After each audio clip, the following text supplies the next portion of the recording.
Hello, dear students.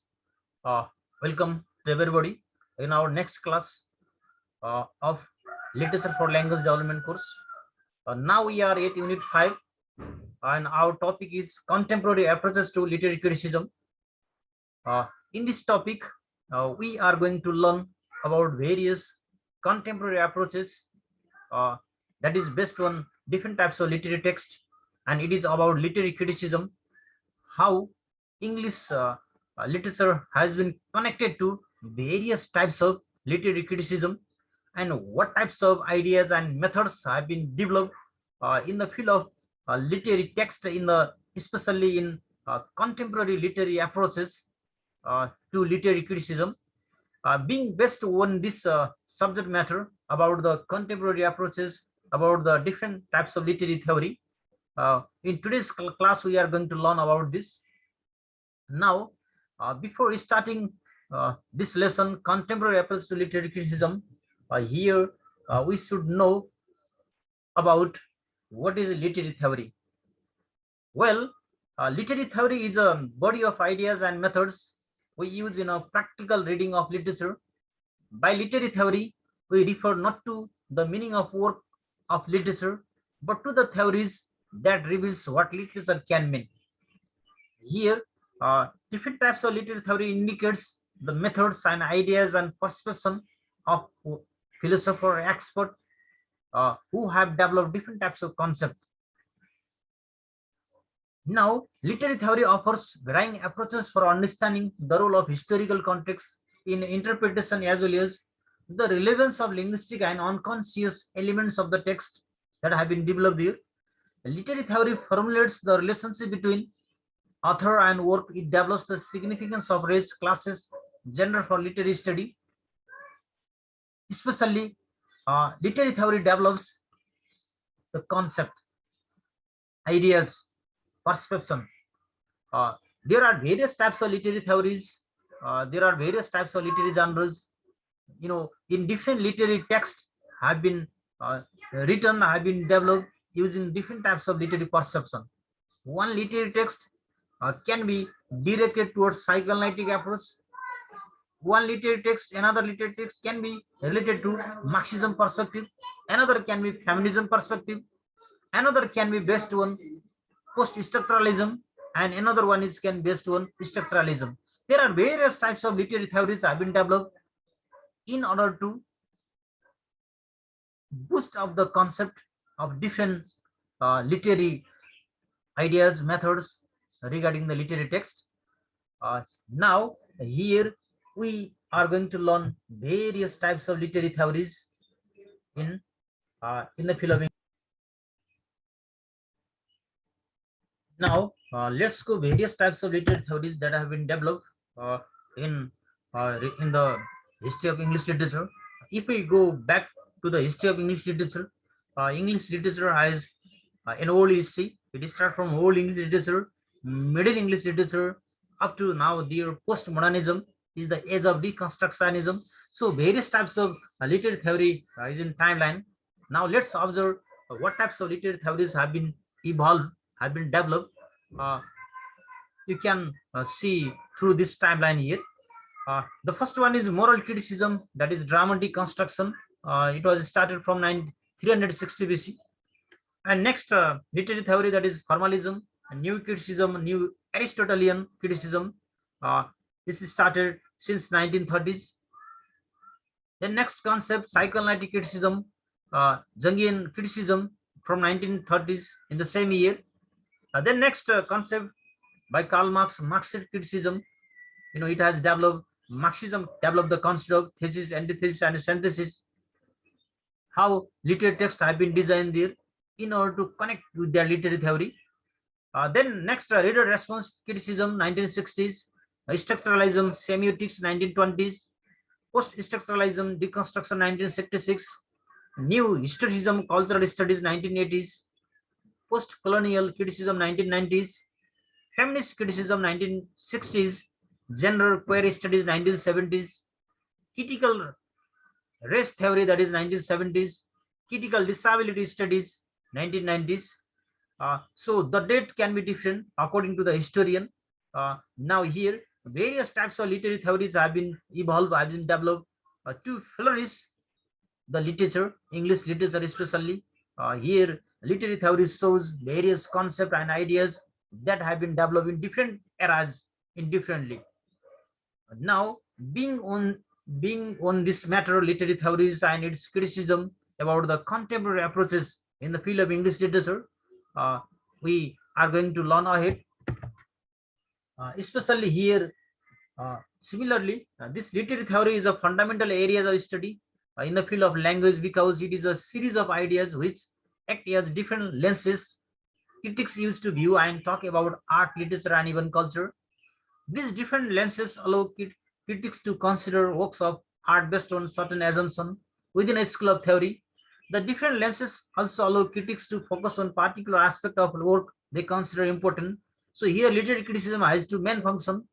Uh, Two main functions of literary criticism. One is to analyze, study, and evaluate works of literature, and next one is to form general principles for the examination of works of literature. There are broad school of theory that have been historically been important, especially there are broad school of literary theories that have been developed. In the contemporary approach to literary criticism include, according to as per our course here, uh, especially B.Ed fourth year, literature for language development. For this course, we have to learn the following literary criticism.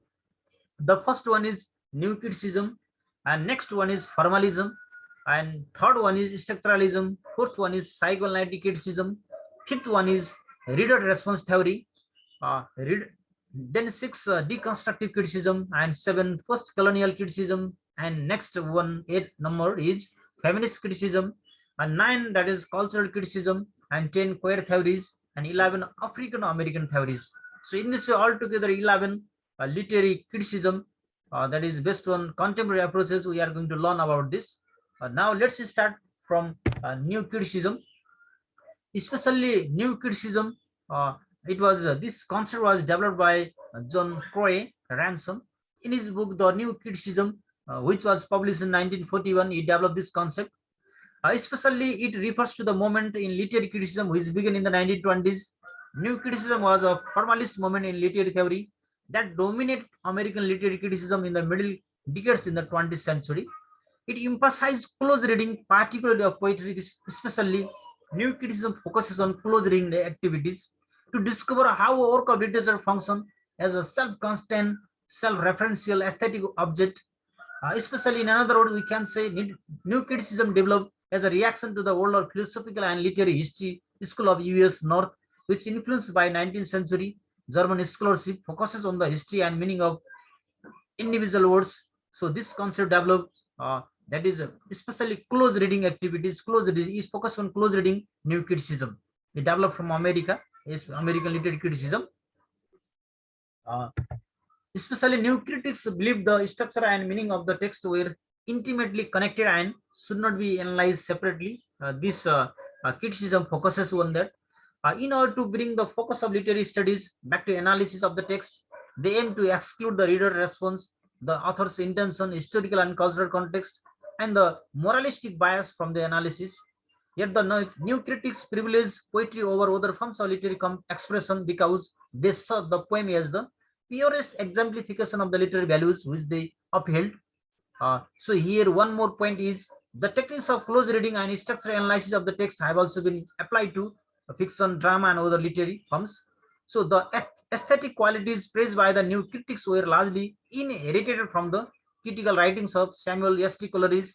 Coleridge was the first to elaborate on a concept of poem as a unified organic whole which reconciled its internal conflicts and achieves some financial balance and harmony.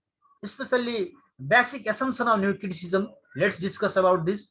Some recent theorists even link the rising popularity after World War II of the new criticism to American isolationism.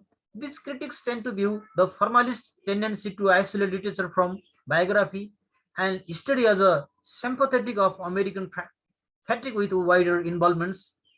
Especially this criticism uh, shows or treat work of literature as it were a self-constant, self-referential object rather than basing their interpretation of the text on the reader response and author's listed intention. Similarly, this criticism also perform a close reading, concentrating on the relationship within the text that give it down distinctive character or form. That is the idea. From that is a new criticism. Now, next one is formalism. Next literary theories and then literary criticism. Formalism may be defined as a critical approaches in which the text under discussion is considered primarily as a structure of words. Formalism also called Russian formalism. A Russian Rusky formalism innovative that is 20th century, especially Russian school of literary criticism. It focuses that it began in two groups, that is OPOYAZ, that is an acronym for Russian word meaning Society for the Study of Poetic Language, founded in 1960 as St. Petersburg's later, and led by Viktor Sibosky and Moscow Linguistic Circle, founded there. Especially this formalism focuses on modes, genres, discourse and forms. Formalism stresses the importance of literary form, organization, structure and verbal nuances to the meaning of the work. Another formalist based on their assumption partly on the linguistic theory of Fernandez Saussure and partly on symbolist notions concerning the autonomy of the text, especially it focuses autonomy of the text and discontinuity between the literary and other use of language. Formalism sought to make their critical disclosure more objective and scientific than that of symbolist criticism. It focuses on that. So formalism also brings attention to the structural tendency within the text or across the text, such as genres and categories. So formalism is based on an analysis of a text rather than discussion or issue more than distant to the text here. So here we can say formalism is a branch of literary theory and criticism which deals with the structure of text. It means that external agents outside of the text are not taken into consideration. All the things about culture, politics, and author's intent or societal influences are excluded from formalism. So formalism is based on technical poetry of the text. So here, one more thing is formalism is divided into two branches, Russian formalism and new criticism. Formalism also argued that a text is an autonomous entity liberated from intention of the author. A text, according to formalism, is a thing on its own without the need of external agents. So here, as the name suggests, formalism is a scientific technical mode of understanding text which expect a greater degree of mental intelligence instead of emotional intelligence from the readers. We can get that. Then next concept, that is literary criticism is structuralism. So this concept, structuralism, is especially focuses literature as a system of sign in which meaning is constructed within a context. Here, one point to be remembered: this concept of criticism, literary criticism, focuses on a system of sign which is constructed within a context. Here, words inscribed with meaning may be compared to other words and structured to determine their meaning.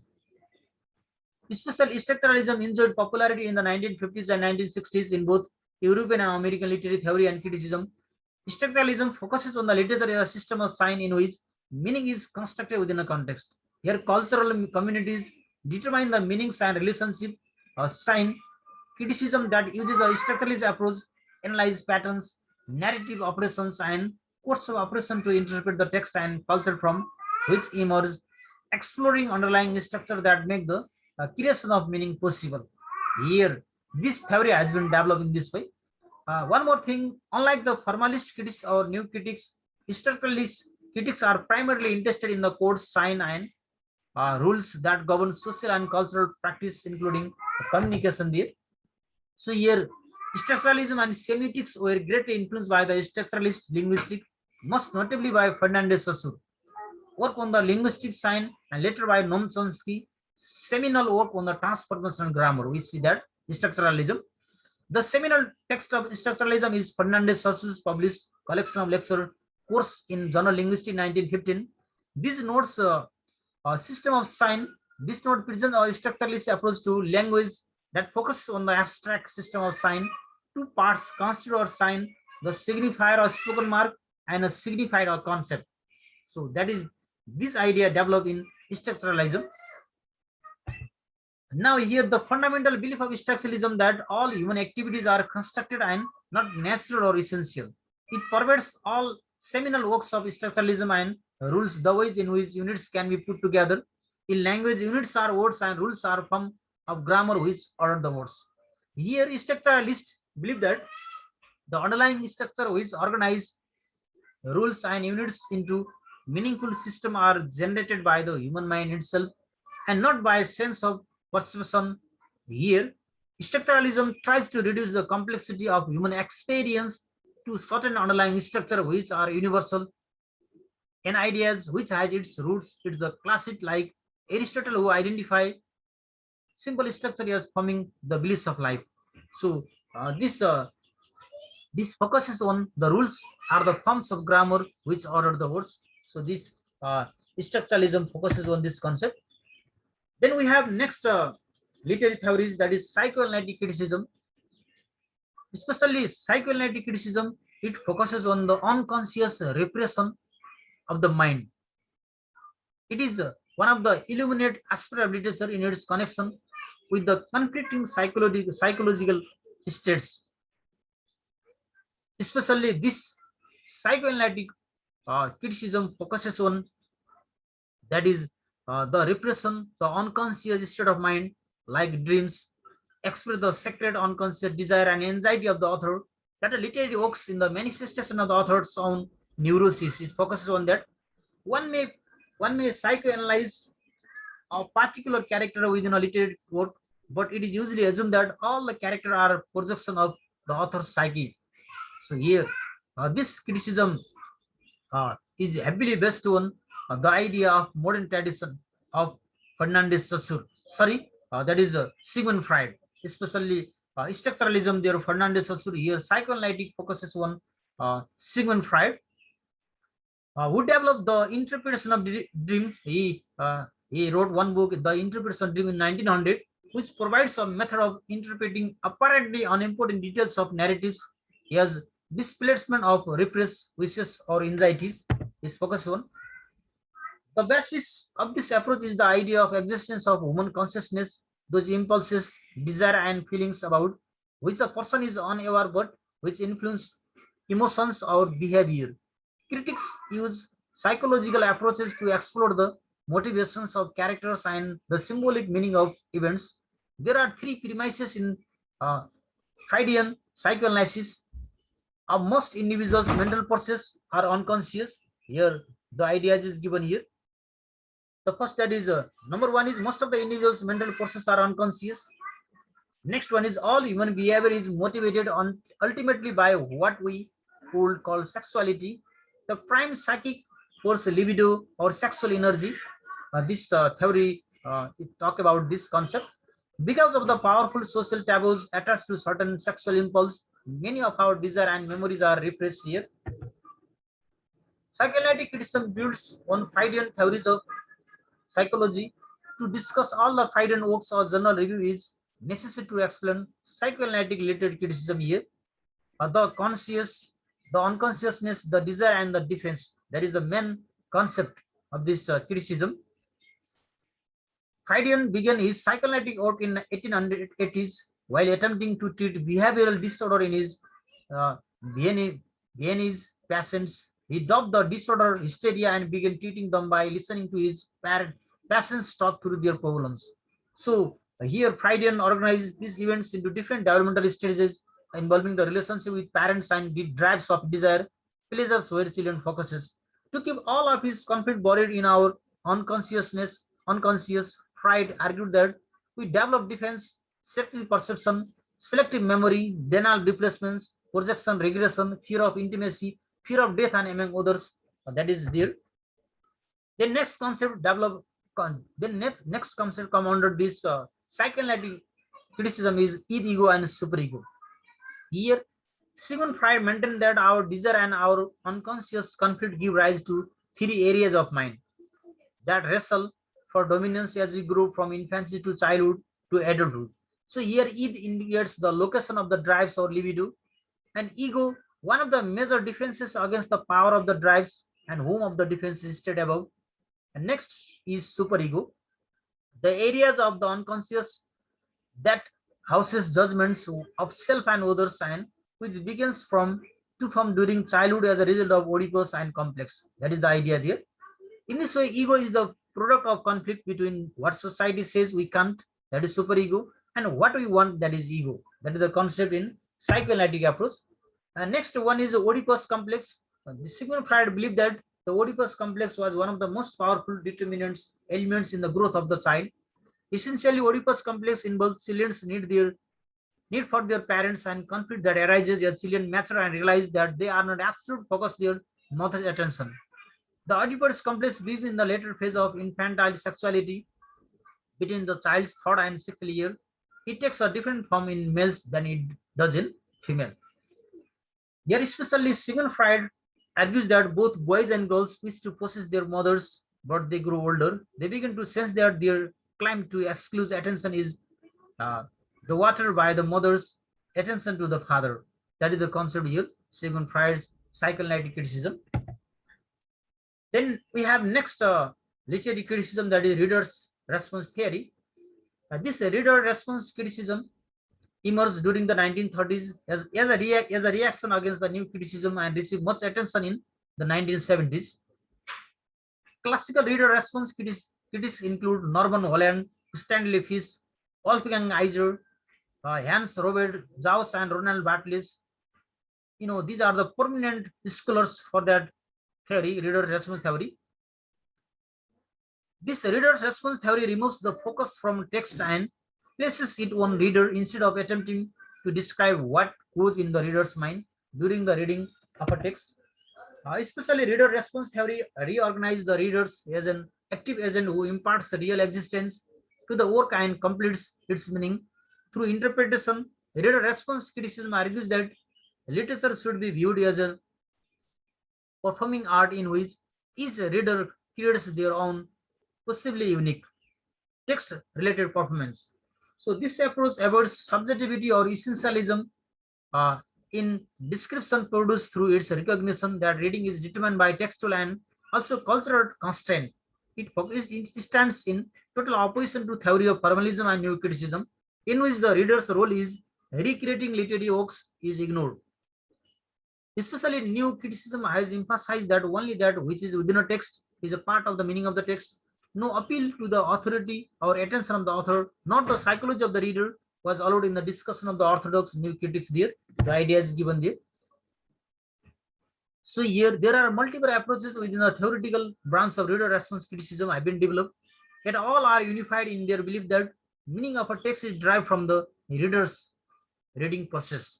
When the reader read the text, then the response will occur there.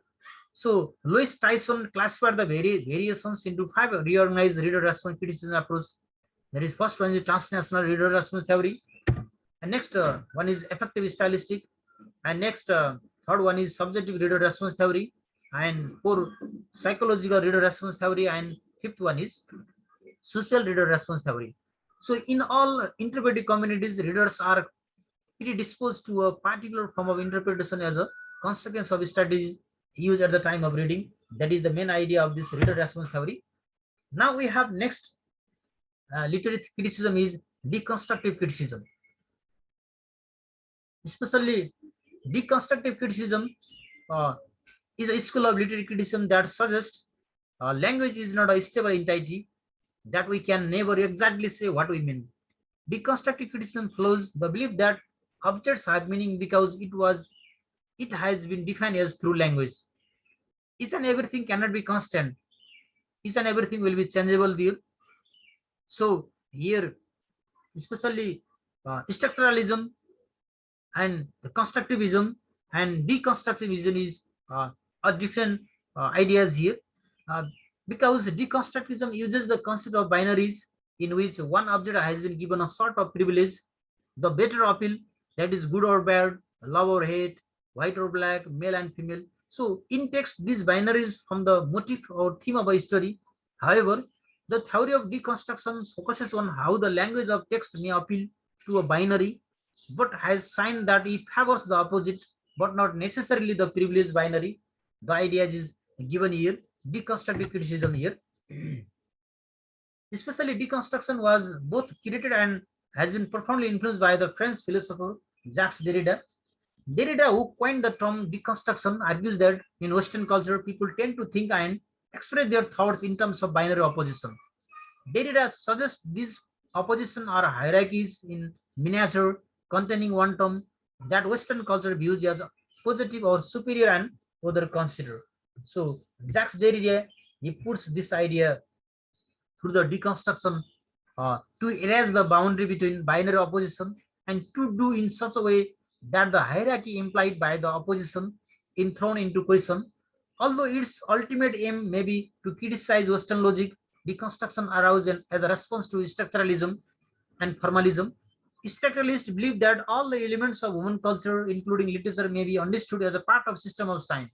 But Derrida did not believe that structuralists could explain the laws governing human significance and thus provide the key to understanding the form and meaning of everything from African village to Greek mythology to a literary text. So that is the idea here, deconstructivism. Especially now we have next up, that is structuralism versus post-structuralism.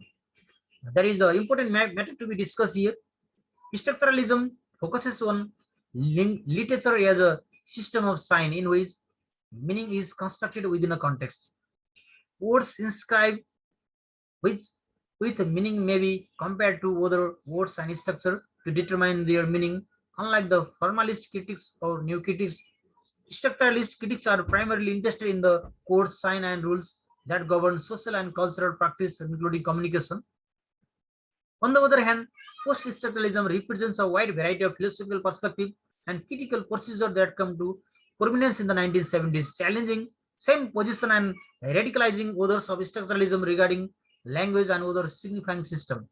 So that is the main typical difference between structuralism and post-structuralism. Now, the assumption of deconstruction. Western thought and language have always had a fixed center in absolute truth. This places limits on what is possible to think or believe. It provides the foundation of being what we are, and for knowing how we think, absolute truth provides certainties. However, Jacques Derrida's underlying assumption, which essay does not explore, is that there is no God in the equation to guarantee. Especially traditional people think in the center there is a God, but this think that there is no God. No center is there. Each and everything has been broken down. Deconstruction idea is that. So hence Derrida, there is no ultimate reality, no God outside the system to which everyone and everything relates. Instead, the only relations that we can know are within the system of old, which Derrida calls discourse. For him, ultimately, reality is only a series of this discourse. His idea is that. Then there is another concept, logocentrism and honocentrism. Logocentrism is a term coined in German philosopher Ludwig Klacks in the early 1900s. It refers to the tradition of Western science and philosophy that regards words and language as a fundamental expression of an external reality. On the other side, honocentrism, it is a belief that sounds and speech are inherently superior to or more primarily than written language. It focuses on that matter. So here is a noun difference between phonocentrism and logocentrism is that phonocentrism is the idea that sound and speech are inherently superior to more natural than written language, while logocentrism is the analysis of literature focusing on the words and grammar to the exclusion of context or literary merit. So that is the idea. Now we now next that is post-colonial criticism. Here, post-colonial literature comes from Britain's former colonies in the Caribbean, Africa, and India. The concept of colonialism, the concept of post-colonialism has been developed there. Many post-colonial writers write in English and focus on common themes such as the struggle for independence, immigration, national identity, allegiance, and childhood. Especially this post-colonial theory is a literary theory or critical approach that deals with literature produced in countries that were once or are now colonies of other countries. It may also deal with literature written in or by citizens of colonizing countries that takes colonies or their peoples as its subject matter. This theory is based around the concept of otherness and resistance. Here, post-colonialism is the critical academic study of the cultural legacy of colonialism and imperialism, focusing on the human consequence of the control and exploitation of the colonized people and their lands. Here, especially more superficially, it is a critical theory analysis of the history, culture, literature, and discourse of usually European imperial power. Overall, post-colonialism encompasses a wide variety of approaches, and theoreticians may not always agree on a common set of definitions. So, post-colonial theory is a body of thought primarily concerned with accounting for the political, aesthetic, economic, historical, and social impact of European colonial rule around the world in the 18th through the 20th century. So here, post-colonial theory takes many different shapes and interventions, but all share a fundamental claim that the world we inhabit is impossible to understand except in relationship to the history of imperialism and colonial rule. So the idea is there. Especially as a literary theory, post-colonialism deals with the literature produced by the people who once were or colonized by the European imperial powers. And the literature of decolonized countries engage in the contemporary post-colonial arrangements. So here, post-colonial literary criticism comprehends the literature written by the colonizer and the colonized, wherein the subject matter includes portraits of the colonized people and their lives as an imperial subject. So that is the main idea in post-colonial, especially post-colonial theory literary, post-colonial literary study is in two categories. The study of post-colonial nation, the study of the nations who continue forging a post-colonial national identity. So here the first category of literature presents and analyze the internal challenges inherent to determining an ethnic identity in decolonized nation. And second categories of the literature presents and analyze the disunion of civic and nationalist communities consequent to the ethnic parallelism. So that is the idea there. Next, purpose of post-colonialism, especially post-colonialism as an epistemology, that is a history of knowledge. As an epistemology, a history of knowledge, its nature and verifiability, ethics, more philosophy and moral philosophy, and as a political science, that is its concern with the affairs of citizenry. The field of post-colonial addresses the matters that constitute the post-colonial identity of decolonized people, which derives from the colonizer generation of cultural knowledge about the colonized peoples. So the idea is that about the post-colonial criticism. And now here, post-colonial literary theory attempts to isolate the perspectives in literature that grow out of the colonial rule and the mindset it creates. On one hand, it can examine the ways in which colonizing society imposes its worldwide on the peoples, its subjects, making them objects of observation and denying them the power to define themselves. So that is the idea here. And the basic tenets of post-colonial theory is colonialism is a powerful, usually destructive historical force that shapes not only the political future of the country involved, but also the identities of colonized and colonizing people. It shows the successful colonialism depends on the process of othering the people colonized. That is, the colonized people are seen as a dramatically different from the lesser than the colonizer. So that is the main assumption and strategy also post-colonialism criticism. Now after this, we have next feminist criticism. Feminist criticism tries to correct predominantly male-dominated critical perspective with a feminist consciousness. This form of criticism places literature in a social context and employs a broad range of disciplines such as history, psychology, sociology, and linguistics to create a perspective that consider feminist issues. Especially, this criticism focuses on the feminist issues, empowerment of the woman who were once deprived of certain rights, certain rights and duties they were not given there. So the suppressed voice of the woman raised in through this criticism, that is feminist criticism, is concerned with the ways in which literature and other cultural production reinforce or undermine the economical, political, social, and psychological oppression of the woman. So that is especially feminist literary criticism is literary criticism informed by the feminist theory or more broadly by the politics of feminism. The history of feminist criticism is extensive from classic work of 19th century women authors such as George Eliot, Margaret Fuller, to cutting-edge theoretical work in women's studies and gender studies. So overall, this literary criticism focuses on the woman empowerment about the female issues. Uh, that is the common space in feminist theory is women are oppressed by the patriarchal, economic, politically, socially, and psychologically. Especially the society patriarchal ideology is the primary means by which women are oppressed. In every dominant where patriarchy reigns, woman is other. She is marginalized, defined only by her difference from male norms and values. All of Western Indo-European civilization is deeply rooted in patriarchal ideology. For example, in the biological biological portrayal of Eve as the origin of sin and death in the world. So that is the common space in the feminist theories. And feminist criticism major concern is feminist criticism is a form of literary criticism that is based on feminist theories. Broadly, it's understood to be concerned with the politics of feminism, and it uses feminist principle to critique the male dominated literature. So here feminist criticism roots are in women's social, political, economic, and psychological operation.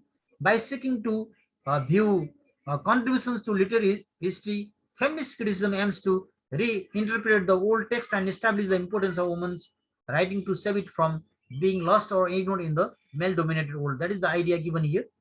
Uh, that is the things, especially feminist critics argue that women's oppression has gone on for ages in patriarchal cultures.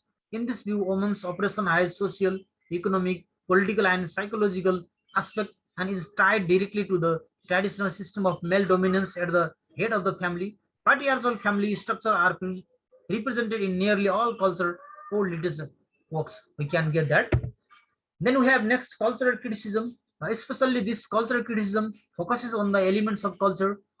Here we get to know what is culture. The culture is way of life, people's lifestyle, people's values, their traditions. It's all about culture. So here, culture and how people affect one's perception and understand the text. In another word, cultural criticism shares many of the theoretical premises of new historicism and view that human history and culture constitute a complex arena of dynamics, forces which can construct only partial subjective picture. In its broadest sense, it refers to any kind of analysis of any aspect of culture, especially under the cultural criticism. There occurs Marxism criticism, feminist criticism, post-colonialism criticism, and African American criticism. This could be all considered examples of cultural criticism because these all theories explore some aspect of cultures of the particularly countries. Even psychoanalytic reading is a form of cultural criticism. A cultural critic is a critic of a given culture, usually as a whole. Cultural criticism has significant overlap with social and cultural theory. So this cultural criticism shows the element of culture. Get to know that. So here the term cultural criticism itself has been claimed by Jacques Brazon. It has been argued that in a interwar period, the language of literary criticism was adequate for the needs of cultural critics. So here cultural critics came to the scene in the 19th century. Matthew Arnold and the Thomas Carlyle are the leading example of cultural critique of the Victorian age. In Arnold, there is also a concern for religion in the 20th century. Irving Babbitt on the right and Walter Benjamin on the left might be considered major cultural critics. The field of play has changed considerably in that the humanities have broadened to include cultural studies of all kinds, which are grounded in the critical theory. We can get that. So similarly, cultural criticism is another critical lens through which any literary text can be viewed. This form of criticism examines how different religions, ethnicities, class identifications, political beliefs, and views affect the ways in which texts are created and interpreted. So especially cultural criticism has a lens for understanding the literature. So it develops this idea there.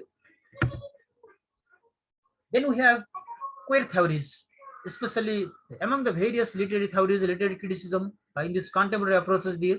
So queer theory is a relatively recent and revolving school of criticism, which questions and problematize the issues of gender identity and sexual orientation in the literary text, especially sexual orientation toward the female roles. This is related to feminism as well. These theories, queer theories overlaps in many respects with the feminist theory in its aim and goals. Queer theories study and challenges the idea in terms of sexual activities and identities. It refers to LGBT, that is lesbian, gay, bisexual, and transgender. Queer theory is a field of critical theory that emerged in the early 90s, 1990s. Out of the queer studies, often formerly gay and lesbian studies and women's studies, the term can have various meanings depending upon its usage that has broadly been associated with the study of the theorization of gender and sexual practice that exist outside of the heterosexuality, and which challenges the notion and heterosexual desire of is normal. So queer theory is uh, all about the issue of gender identity, all about the issue of sexual orientation in the literary text. Uh, Especially the term queer theories begin with the Gloria Anzaldúa and other scholars in 1980s, themselves influenced by the work of French post-structuralist philosopher Michael Foucault, who viewed sexuality as a social construct and rejected identity politics. So he developed this concept. So with that, we get that idea in this queer theory. Especially queer theory is an approach to literary and cultural study that rejects traditional categories of gender and sexuality. Queer is considered abstract idea of third gender. Neither a queer theory is the lens used to explore and challenge how scholars, activists, artistic text, and the media perpetrate gender and sex bias binaries, and its goal is to undo hierarchies and fight against social inequalities, male or female. Queer theories is post-structuralist theory. Queer theory as an academic tool came about in part from gender and sexuality studies that in turns had their origin from lesbian and gay studies and feminist theory. So here, this idea is about queer theories. Then we have one is remaining the last theory, yes, for our course design here. That is the African American theory. So this African American theory, this Afro American theory. This Afro American theory is all about slave narrative between the blacks and whites. It happened in African American theory here. This African American literature is the body of literature produced in the United States by the writer of American descent, African descent, especially African descent. One African descent developed this concept uh, of African American theory. It begins with the works of such late 18th century writers as Phillips Wheatley. Before the high point of slave narratives, African American literature was dominated by the autobiographical spiritual narratives. The genre known as slave narrative in the 19th century were accounts by the people who had generally escaped from slavery about their journey to freedom and the ways they claimed their lives. So this African American theory talks about the history of the slave, history of the black. It talks about there. So here, especially this theory talks about the role of African Americans within larger American society, African American culture, racism, slavery, and social equality. African American writing has tended to incorporate oral forms such as spiritual sermons, gospel music, blues, or raps. As African Americans' place in American society has changed over the centuries, so has the focus of American African American literature. So before the American Civil War, the literature primarily consists of memoirs by people who had escaped from slavery. The genre of self-narratives include the accounts of life under the slavery and the path of justice and redemption to freedom. It talks about this, that is Afro-American. So especially in broad terms, African American literature can be defined as the writings by uh, people of African descent living in the United States. It is highly varied. African American literature has generally focused on the role of African Americans within the larger American society and what it means to be an American. As Princeton University professor Albert J. Roberteau has said, all African American literature study speaks to the deeper meanings of African American presence in the nation. So this presence has always been a test case of nation's claims to freedom. So here African American literary criticism, this literary theory focuses on the freedom, about the slave narratives, about the condition of slave, about the condition of blacks and Negro who were treated very inhumanly in America. So it is this theory talks about this, especially it talks about the American culture and racism and slavery as a sense of home and segregation, migration, feminism, and more African American literature presence there. This idea is given there. And now then, African American culture has both been influenced by the great African diasporic heritage that is also migration from one place to another place. Their ideas, their humiliating, their depressed, their domination behavior has been presented there in diasporic writing. and shaped in it many countries. It has been created within a larger realm of post-colonial literature. Although scholars distinguish between the two, saying that African American literature are different from post-colonial literature in that it is written by members of the minority community. So here, African American oral culture is rich in poetry, including spirituals, gospel music, blues, and rap. This focuses there. This African American theory. So now we discuss about that is 11 contemporary approaches of literary criticism. Students, I hope you got the concept. This lesson is very a unique one, very typical one. You need to go through the lines, you need to understand the concept. So because literary concept is the literary theory is a concept method, that is ideas that are developed in the field of English literature, that is from the ancient to the present, from old English literature to coming to this age of deconstruction, that is post-structuralism theory. Then many theories have been developed. So how these theories have been related to the different types of literary texts, that is the matter to be concerned.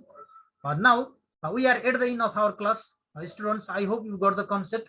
If you have any misunderstanding regarding this, that is a contemporary approach to literary criticism, you can ask a question to me. You can comment on that video, and don't forget to like and subscribe this Versatile Learning Network.